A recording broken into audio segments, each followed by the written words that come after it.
नमस्कार, न्यूज़ 18 का digital platform देख रहे हैं आप और आपके साथ मैं हूं Ritu Singh.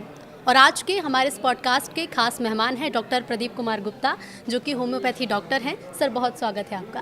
Thank you very much. तो आज हम इस पूरे पॉडकास्ट में समझेंगे कि आखिर होम्योपैथी क्या है, कैसे लोग इलाज ले रहे हैं, कितना बदलाव हुआ है, और जो आपके मन में डाउट हैं हर एक क्वेश्चन को जानने की हम कोशिश करेंगे। तो बिना देर किए डॉक्टर प्रदीप, सबसे पहले मैं यही जानना चाहूँगी कि गंभीर बीमारियों को लेकर अक्सर सुना जाता है कि लोग हॉस्पिटल ही जाते हैं, होम्योपैथी पर विश्वास नहीं करते। चाहे आप कैंसर की बात कर लीजिए या फिर इस तरह की और भी बीमारियाँ जिनमें कई स्टेज होते हैं, जान जाने का खतरा और ज़्यादा होता है। इससे होम्योपैथी से आप कैसे जोड़ते, क्या संभव है होम्योपैथी से कैंसर जैसी बीमारियों को पूरी तरह से ठीक किया जा सके?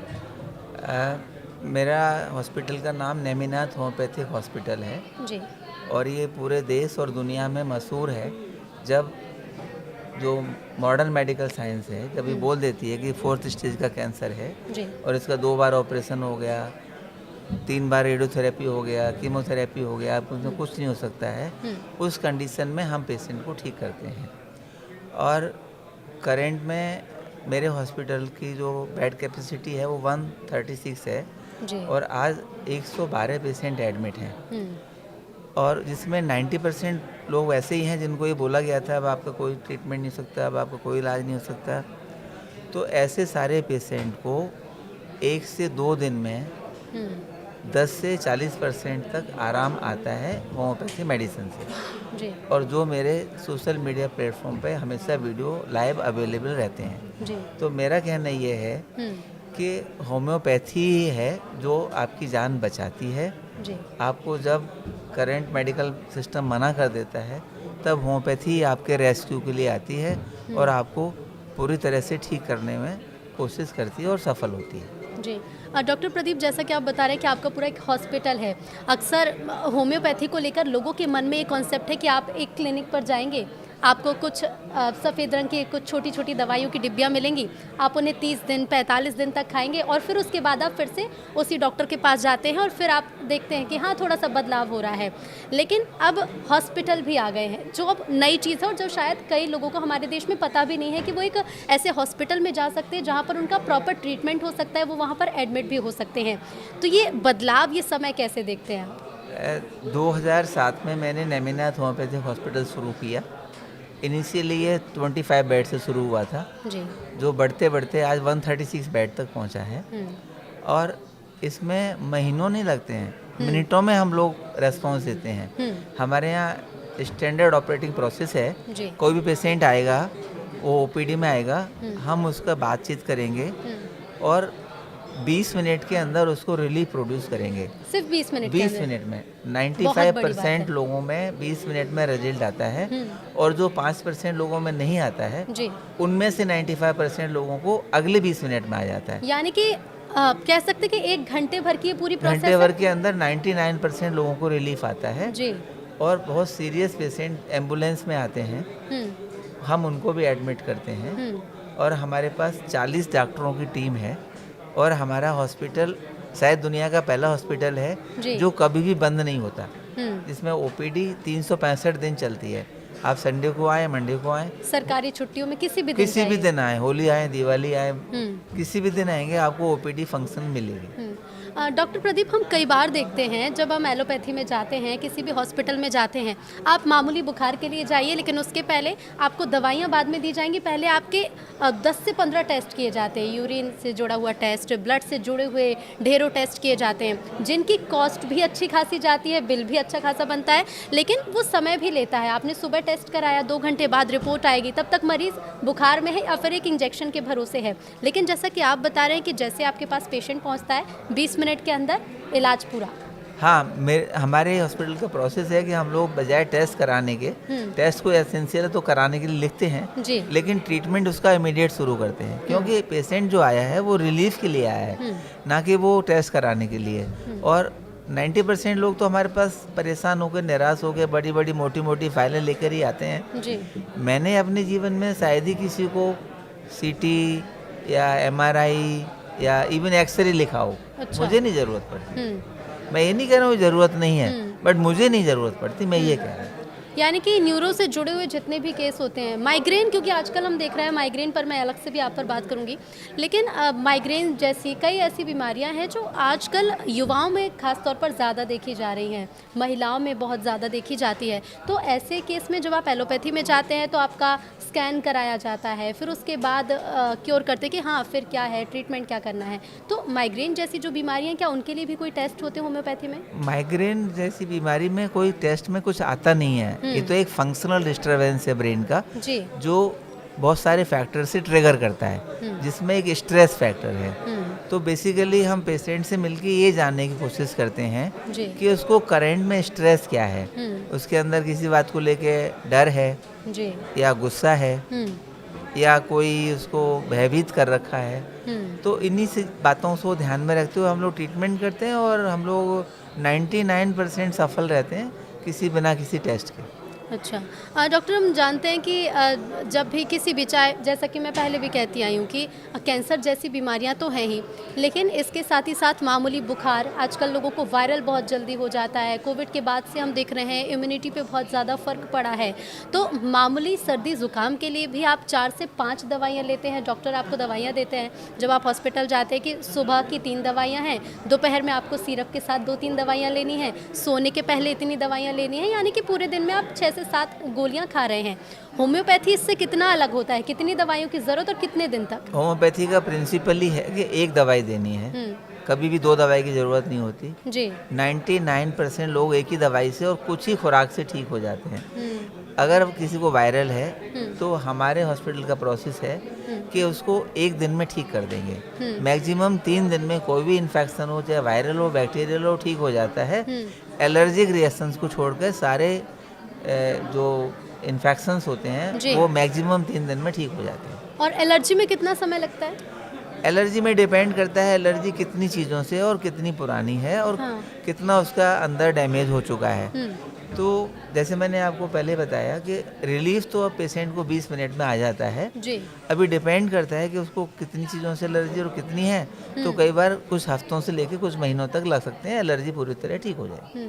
क्योंकि आपके पास एक पूरा हॉस्पिटल है, आप पूरा हॉस्पिटल संभालते हैं जिसमें कई बीमारियों के मरीज़, एक दिन में आप मल्टीपल मरीज़ों को देखते होंगे।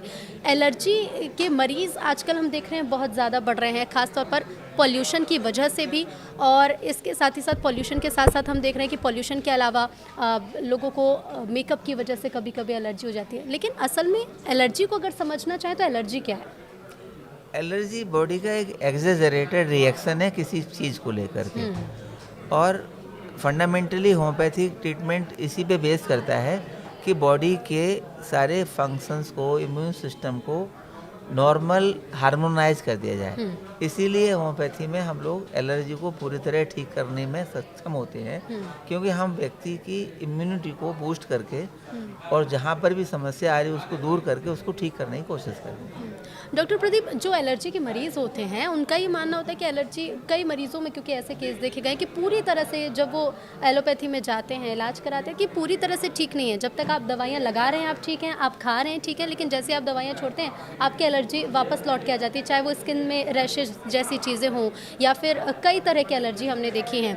तो क्या होम्योपैथी से पूरी तरह से रिलीफ मिल जाता है कि आपने ट्रीटमेंट कराया और अब आपको दोबारा से एलर्जी नहीं होने वाली है? जी, मैंने आपको ये तो बताया कि जो हम लोग ये देखते हैं कि इसका जो एग्जेजरेटेड रिएक्शन है बॉडी का, इम्यून सिस्टम का, वो किस वजह से है, और उस वजह के फोकस करते हुए हम लोग जो होम्योपैथिक मेडिसिन देते हैं उससे बॉडी का इंटरनल एनवायरनमेंट, बॉडी की इंटरनल मैकेनिज्म को रेस्टोर करते हैं, बैलेंस करते हैं और वो पूरी तरह से ठीक हो जाते हैं।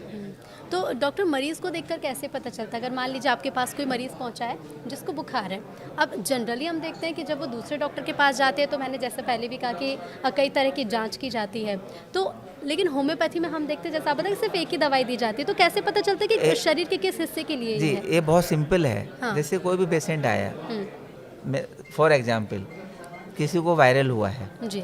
एक पेशेंट बोलेगा मेरे को बहुत सिर में दर्द है, तो हम लोग उसको फोकस करके बेलाडोना देंगे जी। दूसरा पेशेंट बोलेगा मुझे बहुत ज़्यादा बॉडी एक है, तो हमारी एक मेडिसिन है ब्रैनिया, हम लोग वो देते हैं।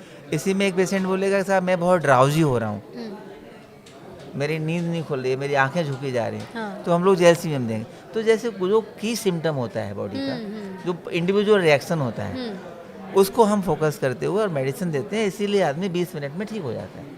यानी कि उस वक्त जब कोई अगर बुखार की प्रॉब्लम से जूझ रहा है, उस वक्त अगर उसको सर्दी ज़ुकाम जैसे कुछ सिम्टम्स हैं कि बुखार के साथ उसे अब ज़ुकाम भी हो सकता है, तो क्या होम्योपैथी की दवाई आपकी बॉडी के पूरे फंक्शंस को ठीक करती है? हाँ, ये होम्योपैथी की यही खूबी है कि वो पर्टिकुलरली बुखार आ रहा है और बुखार उतारने को दवा दे दी, ऐसा नहीं होता है। हाँ। बुखार हमेशा एक इन्फेक्शन की वजह से आता है, तो वो बॉडी के जो इम्यून सिस्टम है उसको हम लोग बूस्ट करके उसकी इन्फेक्शन को कंट्रोल करते हैं, जिससे वो तुरंत ठीक होता है और पूरी तरह ठीक होता है। ऐसा नहीं होता कि उसने गोली खाई और उसका गला जकड़ गया, नाक तो बहना बंद हो गया और वो उससे परेशान है। इसमें अगर नाक बहना बंद होगा तो वो बॉडी पूरी तरह हीलअप होकर ही ठीक होगा, या उसका पेट खराब हो गया एंटीबायोटिक खाने से, ऐसा हमारे होम्योपैथिक मेडिसिन में नहीं होता है। ये होम्योपैथी की एडवांटेज है।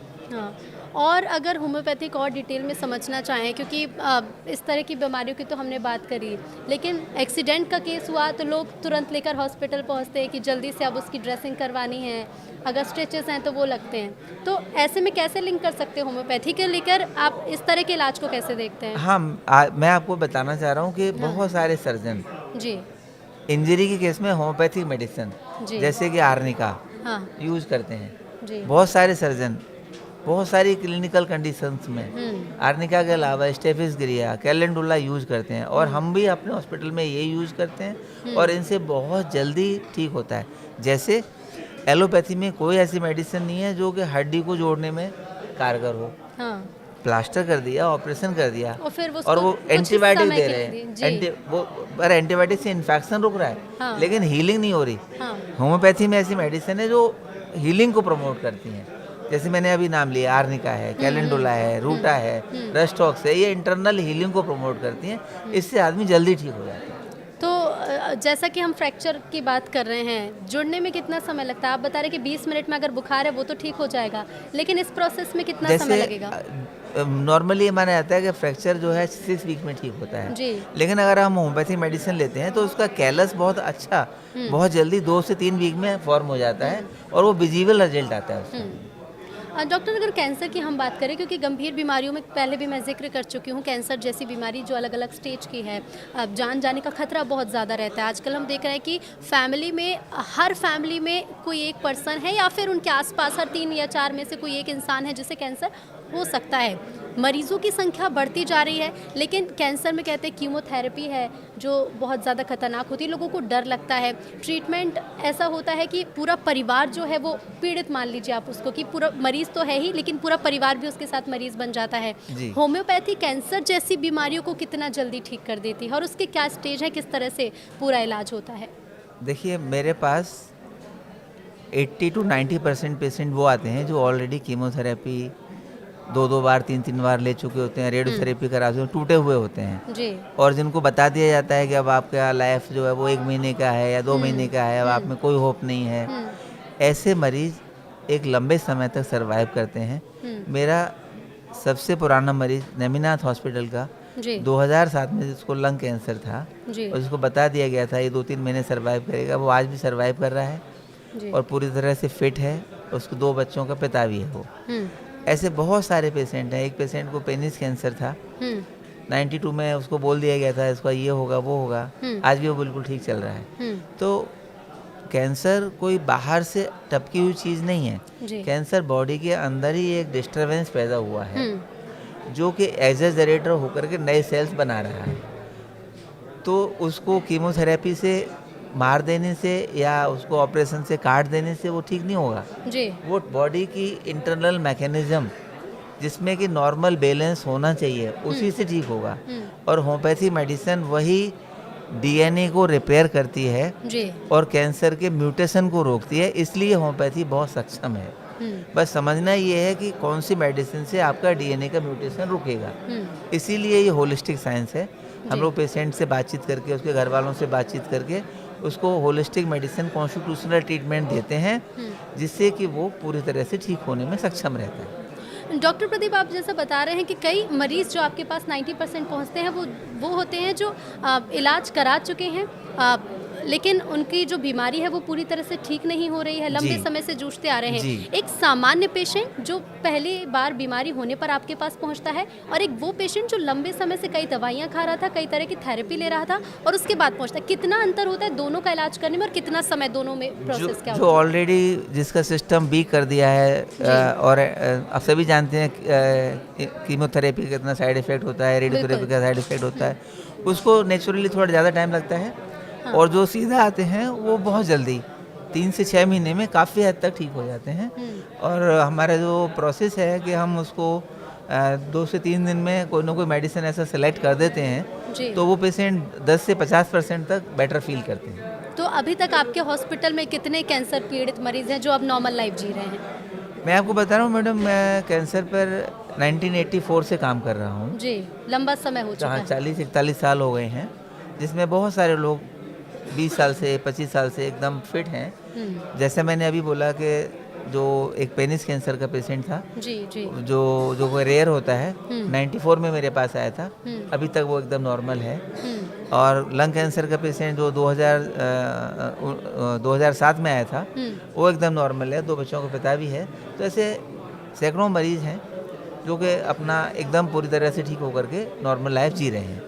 तो ऐसा नहीं है कि एक बार कैंसर हो गया तो वो हमेशा कैंसर में रहेगा। हाँ, सोच बदलने की ज़रूरत है बिल्कुल। और होम्योपैथी को ठीक से अपनाने की ज़रूरत है और लाइफ स्टाइल को चेंज करने की ज़रूरत है। सकारात्मक सोच से, सकारात्मक ऊर्जा से, सकारात्मक भोजन से कैंसर को हराया जा सकता है। बीमारियों में हम देखते हैं कि जब भी डॉक्टर आपको दवाइयाँ देते हैं तो उसके साथ ही बता दिया जाता है कि आपको कौन सी चीज़ें खानी है, कौन सी चीज़ें नहीं खानी है, किन चीज़ों से दूर रहना है। होम्योपैथी इलाज जब हम कराते हैं तो उसके बाद किस तरह का परहेज़ करना होता है, या फिर उसमें भी है कि आप खाने में सिर्फ यही चीज़ें खाइए, इन चीज़ों से दूर रहिए? देखिए, खाने में तो हम लोग ऐसा कोई विशेष परहेज बताते नहीं हैं। हाँ, हमारा ये मानना है कि कोई भी व्यक्ति जी। केवल खाने से बीमार नहीं होता। बीमार होने के पीछे बहुत सारे फैक्टर होते हैं, खाना भी उनमें से एक है। जैसे सब लोग बोलते हैं कि भाई तंबाकू खाने से कैंसर हो गया, बिल्कुल, तो मेरा कहना ये है, अगर तंबाकू खाने से कैंसर है तो सारे लोगों को कैंसर हो जाना चाहिए। बिल्कुल। तो तंबाकू के अलावा भी कुछ ऐसा फैक्टर है जी। जो व्यक्ति को बीमार कर रहा है, हुँ, तो उसमें जो आता है उसका तंबाकू के अलावा मानसिक स्वास्थ्य, जी। जिसमें उसको किस बात की चिंता है, हुँ, किस बात का टेंशन है, जी। किस बात का दुख है उसके अंदर, किस बात को लेके गुस्सा भरा हुआ है उसके अंदर। तो ये सारे फैक्टर जो हैं हम लोग इनको भी साथ में लेके चलते हैं और उन्हीं के आधार पर ट्रीटमेंट करते हैं, तो पेशेंट बहुत जल्दी रिकवर होता है। तो खान पान के अलावा मानसिक स्वास्थ्य भी एक इम्पॉर्टेंट चीज़ है जो आदमी को बीमार करता है, और हाँ। हम उस पर बहुत फोकस करते हैं। इसीलिए होम्योपैथी को होलिस्टिक साइंस कहा गया है, जी। और होलिस्टिक तरीके से इलाज करने पर आदमी पूरी तरह स्वस्थ रहता है। जी। ब्यूटी और वेलनेस की अगर बात करें, क्योंकि ब्यूटी को लेकर देखते हैं, वेलनेस को लेकर देखते हैं, इन सारी चीज़ों को लेकर कि लोग इंस्टेंट रिजल्ट चाहते हैं। लोग चाहते हैं कि हम तुरंत ट्रीटमेंट अगर ले रहे हैं तो हमें उसका फ़ायदा भी दिखना चाहिए, विजिबल होना चाहिए। होम्योपैथी इसका ट्रीटमेंट कैसे करता है और उसके लिए होम्योपैथी में क्या क्या उपाय अपनाए जाते हैं? देखिए, क्या-क्या ब्यूटी कदम और उठाए वेलनेस का जितना अच्छा ख्याल होम्योपैथी रख सकती है, जी। क्योंकि इसमें कोई केमिकल नहीं है, बिल्कुल, तो किसी तरह का साइड इफेक्ट नहीं होना है। जी। और जो भी समस्या आ रही है हुँ, किसी भी चीज़ को, प्रोडक्ट को यूज करने में, हुँ, वो एक हमारा इंटरनल रिएक्शन है। जी। तो जैसे हम लोग बात कर रहे थे एलर्जी की, हाँ, तो वो जो हमारा एक्सजरेटर रिएक्शन है किसी चीज़ को लेकर के, तो वो होम्योपैथी मेडिसिन के द्वारा नॉर्मलाइज किया जाता है। हुँ, तो मेरे हिसाब से तो होम्योपैथी से अच्छा ब्यूटी और वेलनेस के लिए कोई चीज़ है नहीं। हुँ, बस अपनाने की ज़रूरत है और उसको एक डिफरेंट एंगल से देने की ज़रूरत है।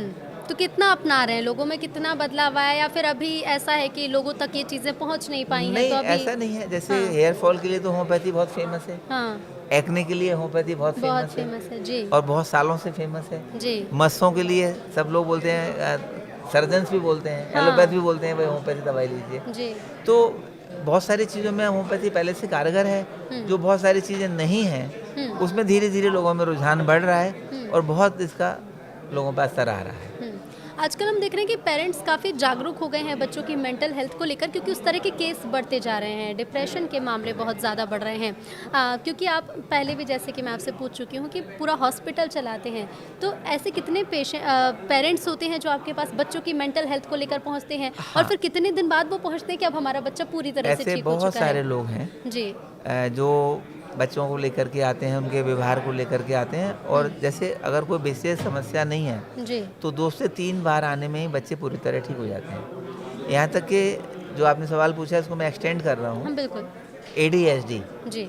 एक बहुत बड़ी समस्या है आज के बच्चों में, हुँ। जिसका कोई भी ट्रीटमेंट नहीं है। तो और है तो वो मेंटल स्लो डाउन करता है। हुँ। तो हमारे पास बहुत सारे बच्चे एडीएचडी के हैं, वो ठीक हैं। हुँ। एडीएचडी से ऊपर एक और समस्या आ रही है, ऑटिज़्म की। जी। तो हमारा हॉस्पिटल उस पे भी काम कर रहा है, हुँ। और हमारे हॉस्पिटल के बहुत इनकरेजिंग रिजल्ट हैं ऑटिज़्म में भी, हुँ। जिसमें कि अभी तक मेडिकल साइंस बहुत ज़्यादा कुछ कर नहीं पाई है। हुँ। तो हम लोग इस फील्ड में भी पायनियर हैं जी। कि एडीएचडी और ऑटिज़्म में भी काम कर रहे हैं, जो कि बच्चों के लिए बहुत गेम चेंजर साबित होगा। जी। कोविड का समय, क्योंकि हम देख चुके हैं जब हॉस्पिटल्स में बेड नहीं बचे थे, लोगों को लग रहा था बस कोई भी आए और हमारा इलाज कर दे कि हम ज़िंदा बच जाएं। उस समय होम्योपैथी का क्या रोल था, और कितना ज़्यादा पेशेंट्स की संख्या बढ़ी, कितने लोगों का ट्रस्ट बढ़ा, कितने लोगों को फ़ायदा पहुंचा, मतलब वो समय कैसा निकला है? अ, किसी के लिए जैसा भी निकला हो, लेकिन नेमिनाथ होम्योपैथिक हॉस्पिटल के लिए कोविड का समय बहुत अच्छा निकला। मैं आपको बताना चाहता हूँ कि जब पूरा तरह से लॉकडाउन था जी। और पूरे देश के आयुष हॉस्पिटल बंद थे, जी। क्लिनिक्स बंद थे, नेमिनाथ एक भी दिन बंद नहीं रहा, हर दिन खुला रहा? हर दिन खुला। जी। और उत्तर प्रदेश गवर्नमेंट का Neminath hospital official Covid care centre था, अच्छा। 150 बेड का। मैं आपको बोला मेरे पास 136 बेड हैं, लेकिन उस समय 150 बेड का एक्सटेंडेड करके, क्यों बेड की कमी थी, जी। तो 150 बेड का कोविड केयर सेंटर था। और कोविड में हमने 15,565 लोगों का इलाज किया, जी। जिसमें पूरी दुनिया में लोएस्ट मोर्टेलिटी नेमिनाथ हॉस्पिटल की थी, जिसमें केवल 7 लोगों की डेथ हुई, जिसमें से 4 लोगों की डेथ कार्डियक अरेस्ट से हुई थी, क्योंकि उसके जो अलग तरह की समस्याएं आती हैं कोविड में, उसकी वजह से कोविड में केवल 3 लोगों की डेथ हुई। हमारे पास 80% पेशेंट ऐसे आए थे जिनका saturation, oxygen saturation less than 40 था, जिनको वेंटिलेटर वाले हॉस्पिटल भी नहीं ले रहे थे, और हम जी। लोग उसमें भी सफल हुए। हुँ। और हम लोगों का जो एज ए हॉस्पिटल जो एस्टेब्लिशमेंट हुआ, जी। और जो लोगों में पहचान बनी, वो कोविड की वजह से ही बनी, कि हम कोविड में भी एक भी दिन बंद नहीं रहे, एक भी दिन हमने काम नहीं छोड़ा, और हमारे यहाँ लोग ठीक होकर के गए। और सबसे अच्छी बात क्या थी कि हमारे यहाँ ना किसी ने मास्क लगाया, ना किसी ने पीपी किट पहना, जी। ना ही ग्लव्स पहना, हुँ। क्योंकि हम लोग ये मान रहे थे कोविड एक इन्फेक्शन है जो पीपी से, मास्क से और ग्लव्स से नहीं रुकेगा, ये रुकेगा इंटरनल इम्यूनिटी से। जी। तो हम हमारे हॉस्पिटल में आने वाले पेशेंट को और अटेंडेंट को तुरंत मेडिसिन खिलाते थे, और ये रिपोर्टेड है जैसे कि 20 मिनट में ऑक्सीजन सेचुरेशन 40 से 70 हो जाता था। इतना ज़्यादा बढ़ रहा था? इतना ज़्यादा बढ़ रहा था, और ये सब डॉक्यूमेंटेड केसेज हैं हमारे पास। वहीं से हमको लगा कि होम्योपैथी बहुत सफल है, बहुत कारगर बहुत साबित कारगर है, और होगी। बहुत गेम चेंजर हो सकती है अगर हम इसको बड़े लेवल पर हॉस्पिटल के रूप में देखें। क्लिनिक में तो जो हो रहा है वो हो ही रहा है। जी। जी। और आपके चैनल के माध्यम से मैं बताना चाहता हूँ, पूरी दुनिया में सबसे ज़्यादा ग्रोथ करने वाली कोई अगर मेडिकल साइंस है तो होम्योपैथी है, जो 33% की दर से बढ़ रही है, 33% दर से। जी। पूरी दुनिया में 136 देशों में होम्योपैथी ट्रीटमेंट होता है, और मुझे साल में कम से कम 5-6 यूरोपियन कंट्रीज़ में लेक्चर के लिए बुलाया जाता है। पिछले साल मैं बहुत सारे देश में गया था, और अभी इस 2026 के लिए मेरे पास जर्मनी से, स्विट्ज़रलैंड से, सर्बिया से, मोल्डोवा से इनविटेशन ऑलरेडी आ चुके हैं, और मैं टाइम में जाऊंगा भी। जी। कोविड को लेकर जैसे कि हम बात कर रहे थे, क्योंकि उसके बाद लोगों की इम्यूनिटी में काफ़ी बदलाव आया है। कुछ लोग ये मानते हैं कि जब से उन्हें कोविड हुआ उसके बाद से उन्हें जल्दी जल्दी वो बीमार पड़ने लगे हैं। तो जिन मरीज़ों का इलाज होम्योपैथी के थ्रू हुआ है, आपके अस्पताल में हुआ है, उनकी इम्यूनिटी अब कैसी है, या फिर उन्हें भी उस तरह की मेरे समस्या है? हॉस्पिटल में जितने भी लोग हैं जी। वो एकदम स्वस्थ हैं। हम्म। वो खुद ट्रीटमेंट के लिए नहीं आते हैं, वो दूसरे लोगों को ट्रीटमेंट के लिए लेके आते हैं जी। कि देखो हमारे को कोविड हुआ था और हम यहाँ पे एडमिट थे, हम एकदम स्वस्थ हैं। आपको जो भी समस्या थी कोविड के बाद से जो समस्या नहीं गई है, लंग्स में कोई प्रॉब्लम है, किसी को डायबिटीज़ है, किसी को कार्डियक कॉम्प्लिकेशन है, उन लोगों को वो लोग लेके आते हैं और हम लोग उनको 3 से 6 महीने में उनको भी पूरी तरह ठीक कर पा रहे हैं। बिल्कुल। अगर अब महिलाओं की भी बात कर लेते हैं, पीसीओडी, पीसीओएस, ये ऐसी प्रॉब्लम है जो अब हर घर में किसी न किसी एक महिला में देखी जा रही है। बहुत ज़्यादा बढ़ती जा रही है ये प्रॉब्लम। और ऐसे में हम देखते हैं कि जो लड़कियां हैं वो खाने पीने में भी काफ़ी बदलाव करती हैं, पीरियड्स नॉर्मल टाइम पे नहीं आते हैं, साइकिल का जो टाइम है वो बढ़ जाता है। तो होम्योपैथी का इलाज कितना जल्दी उन्हें ठीक कर देता है, और आप किस तरह से इस पूरे ट्रीटमेंट को देखते हैं? देखिए, जो होम्योपैथी ट्रीटमेंट है वो क्या है कि शरीर के मैकेनिज्म को बैलेंस करने का है। जी। बाकी ट्रीटमेंट में क्या है कि आपको बाहर से हार्मोन्स दिए जाते हैं। हाँ। होम्योपैथी बाहर से हार्मोन्स देने को बिल्कुल नहीं मानती। होम्योपैथी कहती है कि हमको हार्मोन का बैलेंस करना है। तो पीसीओएस ऐसी समस्या है जो कि बहुत ही ज्वलंत है। बिल्कुल। तो मेरा कहना ये है कि आप होम्योपैथी लीजिए जिससे कि आपके अंदर जो हार्मोन है उसका बैलेंस हो जाए। और बैलेंस हो जाए इसके लिए आपको थोड़े खाने में चेंज करना पड़ेगा, जैसे डेयरी प्रोडक्ट एकदम बंद करने पड़ेंगे जी। क्योंकि जो दूध है उसमें बहुत सारे हार्मोन दूध के थ्रू बॉडी में पहुंच रहे हैं। इसके अलावा जो दूसरा जो इंग्रेडिएंट है वो प्लास्टिक है। तो मेरा आपके चैनल के माध्यम से सबको सुझाव है कि दूध से दूर रहें, प्लास्टिक बोतल से दूर रहें जी। और माइक्रो जो बेक करते हैं खाने को उससे बचें, और जो नॉन स्टिक टेफ्लॉन कोटिंग होता है उससे बचें। तो पीसीओएस से एकदम बच सकते हैं, पीसीओएस होगा ही नहीं। यानी कि जिन महिलाओं को पीसीओएस है या फिर जिन्हें डर है कि उन्हें हो सकता है या फिर ना हो, तो उन्हें किन किन चीज़ों से दूर रहना है, एक बार और बता दीजिए। मिल्क प्रोडक्ट जी, जिसमें कि बहुत ज़्यादा ऑक्सीटोसिन हार्मोन की संभावना है। जी। दूसरा प्लास्टिक, जो कि प्लास्टिक नेचुरली ईस्ट्रोजन के एक वेरिएंट के रूप में बॉडी में कन्वर्ट हो जाता है, तो ईस्ट्रोजन इम्बैलेंस हो जाता है। और जो खाना है आपका, जो आप नॉन स्टिक तवे पे बनाते हैं टेफ्लॉन कोटिंग, जी, जी। उसके अंदर भी ऐसे केमिकल्स हैं जो आपके ईस्ट्रोजन के बैलेंस को बिगाड़ते हैं। तो इनसे बचें। और बहुत फास्ट फूड और बहुत ज़्यादा माइक्रो और बहुत ज़्यादा खाना जो ऑर्डर करते हैं बाहर का खाना खाना प्लास्टिक के कंटेनर में आता है हॉट खाना, वो सब ना करें तो आप पीसीओएस से बचे रह सकते हैं। जी।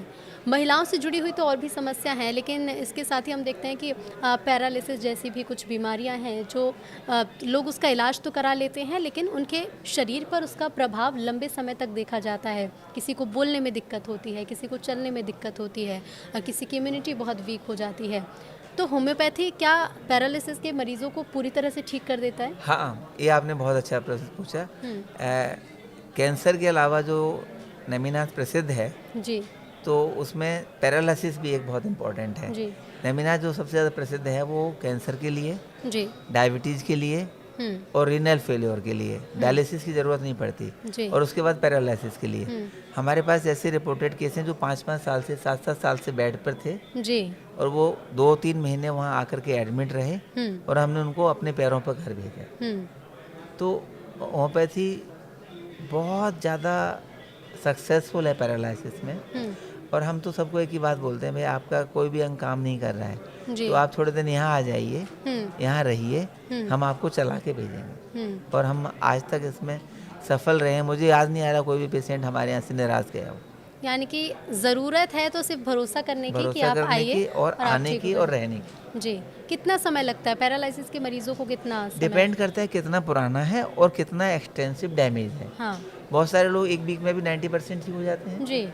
अभी मेरे पास एक दुबई से आए थे, तो वो आए थे व्हील चेयर पर, जी, और वो 3 महीने रहने के हिसाब से आए थे, क्योंकि ऑनलाइन जब बात हुई थी तो मैंने उनको ये बोला था 2-3 महीने लगेंगे, जी, और वो 13 दिन के अंदर यहाँ से ठीक होकर के वापस चले गए। हाँ, एक और सवाल जो दर्शक ज़रूर जी। जानना चाहते होंगे इसका उत्तर, कि अगर कोई मरीज़ है जो किसी एक बीमारी के लिए, मान लीजिए जैसा कि हम पैरालिसिस की बात कर रहे हैं, किसी नॉर्मल हॉस्पिटल में जाता है, उसकी कॉस्ट उसको कितनी पड़ती है, होम्योपैथी में कितना अंतर है? क्योंकि इलाज कराने से पहले मरीज़ के परिजनों में एक बार तो आता है कि हाँ, बिल कितना बनने वाला है, कितना ट्रीटमेंट में खर्चा होने ये वाला आपने है। बहुत अच्छा पूछा। मैं अपने हॉस्पिटल की बात बताता जी हूँ। जी।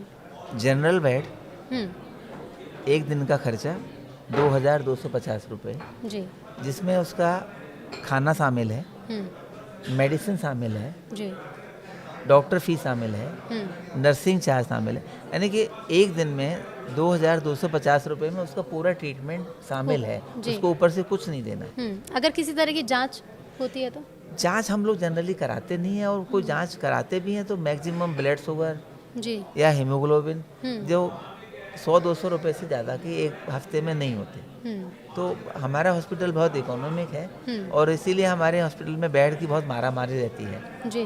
जैसे मैंने आपको बताया ना, अभी आज भी वेटिंग में मरीज रहते वेटिंग में हैं। रहते हैं, लेकिन हम ये कोशिश करते हैं कि लोग जल्दी आएँ और जल्दी जाएं। हम्म। तो हम लोग कैंसर जैसे गंभीर रोगियों को भी 4 से 6 दिन के अंदर ही डिस्चार्ज कर देते हैं। यानी कि वो महीनों का इलाज इलाज खत्म कर दिया कर गया दिया, है, हाँ। है ना, कि जी, आपको आना है, महीनों जी, भर रहना जी। है अस्पताल में। डेंगू जैसी बीमारियां जो होती है, जिनमें प्लेटलेट्स तेज़ी से गिरने लगती हैं, ऐसी बीमारियों का इलाज कैसा है, होम्योपैथी कैसे करती है? मैं आपको बता रहा हूँ कि डेंगू का हमारे पास एक भी पेशेंट ऐसा नहीं है जिसको कभी फेटलिटी हुई हो, हाँ। और मिनिमम प्लेटलेट 1000 तक भी आए थे, जी। और वो 2 से 3 दिन में 90% पेशेंट तीसरे दिन हम डिस्चार्ज कर देते हैं। किसी किसी को कोई और कॉम्प्लिकेशन हो गया हो तो 5 दिन से ज़्यादा डेंगू का कोई मरीज हमारे हॉस्पिटल में रुका नहीं। अब जैसे जनरल वार्ड में रहता है तो मैक्सिमम 10,000 रुपये में ठीक होकर चला जाएगा, और ऊपर से कोई पैसा उसका खर्च होता नहीं है। हम लोग उसको इन्फ्यूजन लगाते नहीं है, प्लेटलेट का कुछ ऐसा करते नहीं है। जी। तो बहुत ही इकोनॉमिक और बहुत ही तेज़ी से ठीक करने वाला सिस्टम है होम्योपैथी, जिसमें नेमिनाथ होम्योपैथिक हॉस्पिटल बहुत आगे है। जी। आजकल डॉक्टर प्रदीप हम देख रहे हैं कि लोग डायबिटिक पेशेंट जो होते हैं, प्री डायबिटिक होते हैं, विटामिन्स की गोलियां खाते हैं, जो मल्टीविटामिन गोलियां रोज़ाना अपनी लाइफस्टाइल में जिन्होंने शामिल कर रखा है, प्रोटीन, एक्स्ट्रा प्रोटीन पाउडर लेते हैं, तो होम्योपैथी उनको क्या सलाह देता है? और इस तरह के लोग जो जैसा कि मैं कह रही हूँ कि रोज़ाना दवाइयाँ खाते हैं, अगर वो होम्योपैथिक हॉस्पिटल में, नेमिनाथ हॉस्पिटल आते हैं, तो आपका हॉस्पिटल उन्हें क्या सलाह देता है कि उन्हें रोज़ाना क्या क्या चीज़ें शामिल करनी? डायबिटीज़ के मैं 20,000 से ज़्यादा लोगों को रिकवर कर चुका हूँ। जी। मैं ये मानता हूँ डायबिटीज़ कोई बीमारी नहीं है। यानी कि उसे कंट्रोल किया जा सकता है, खत्म किया बहुत जा सकता आराम है? से, बहुत आराम से, खत्म किया जा सकता है? बहुत आराम से, हम्म, 1 से 2 हफ्ते में। हम्म, डायबिटीज़ में सिर्फ आपको समझना है बॉडी के फंक्शंस को हम्म, और अपने खाने को। हम्म, हम थोड़ा खाना चेंज करते हैं। बिल्कुल। आपके चैनल के माध्यम से मैं बहुत जिम्मेदारी से एक ही बात बताना चाहता हूँ डायबिटीज़ के रोगियों को, वो अपने जीवन में 2 चेंज ले आएँ। जी। 90% लोगों की डायबिटीज़ ठीक हो जाएगी। पहला चेंज ये है कि 20-20 मिनट 4 बार दिन में वॉक करें। जी। वॉक करने की कह रहा हूँ, रनिंग के लिए 80 नहीं। पूरे दिन भर की 80 80 की मिनट वॉक, हर 4 घंटे में 20 मिनट वॉक कर लें। जी। उनका ब्लड शुगर लेवल एकदम नॉर्मल आ जाएगा। और खाने में गेहूँ छोड़ दें, गेहूँ छोड़ हाँ, दें। मिलेट, ग्लूटन से दिक्कत? मिलेट, जी, मिलेट खाएं। और दूध छोड़ दें। बस सब्जियां ज़्यादा लें, दालें खाएं, इतना कर लें। सब्जियां, दालें, फल और गेहूं को छोड़ के मिलेट ले लें। जी। 90% लोगों की डायबिटीज़ 3 से 6 हफ्ते में नॉर्मल हो सकती है। लेकिन कई जगह हम देखते हैं ना कि आप कुछ ग्रामीण इलाकों की बात कर लीजिए, जहाँ दूध को लेकर आप कह रहे हैं कि दूध छोड़ देना चाहिए। लोगों का मानना है कि बच्चे को तो दूध पिलाना ही है, उसकी इम्यूनिटी के लिए दूध से बेहतर तो कुछ है ही नहीं। दूध देते हैं। गांव के एरिया की हम बात करें कि बकरी का दूध, ऐसी कई चीज़ें भी मिथ हैं जो फैले हुए हैं। तो क्या ये वाकई मिथ है या फिर बच्चों को वाकई फ़ायदा करता है? देखिए, मेरा मानना तो ये है, और मेरा क्लिनिकल एक्सपीरियंस ये कहता है कि दूध फ़ायदे से ज़्यादा नुकसान करता है। जी। और आजकल दूध तो अब है ही नहीं।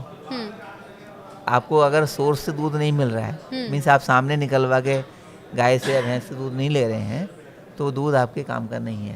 वो डेफिनेटली स्पूरियस है, वो किसी भी ब्रांड का हो, वो नुकसान ही करेगा।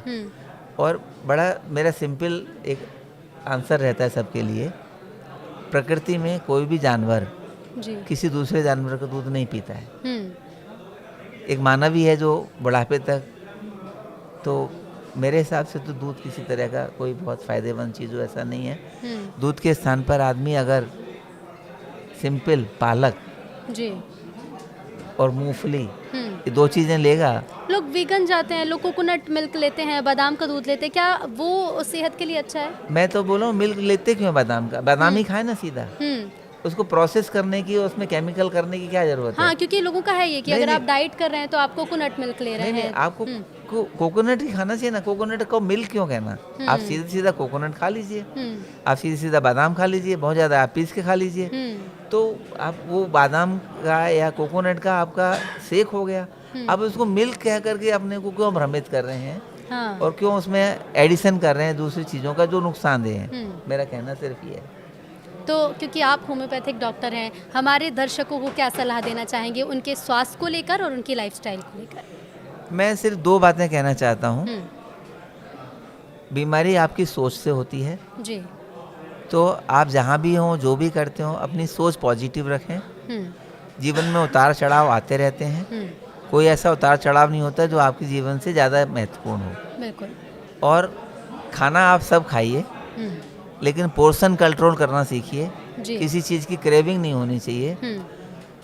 लिमिटेड होल ग्रेन मील, घर का बना हुआ खाना, सब्जियां ज़्यादा और रोटियां कम, आप पूरी तरह स्वस्थ रहेंगे। और मिलेट्स ज़रूर खाइए। मिलेट्स खाइए।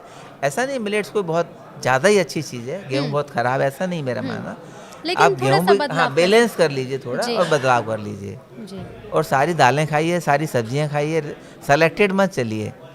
फास्ट फूड फास्ट के लिए, कभी कभी के लिए, रेगुलर के लिए नहीं। बस मेरा यही संदेश है सबके लिए। लेकिन हाँ, दूरी बनाना बहुत दूरी ज़रूरी है। बनाना बहुत ज़रूरी है। बिल्कुल। तो आज हमने जाना है कि नेमिनाथ हॉस्पिटल कैसे काम कर रहा है, अब तक कितने मरीजों को ठीक कर चुका है और खासतौर पर गंभीर बीमारियों के बारे में हमने जाना। बहुत शुक्रिया डॉक्टर प्रदीप आपका हमसे जुड़ने Thank के you लिए। very much. देते हमारे साथ डॉक्टर प्रदीप कुमार गुप्ता जी, जो कि नेमिनाथ हॉस्पिटल से हैं और होम्योपैथी के क्षेत्र में लगातार यह हॉस्पिटल काम कर रहा है। चलिए इसी के साथ न्यूज़ 18 के इस खास पॉडकास्ट में फ़िलहाल इतना ही।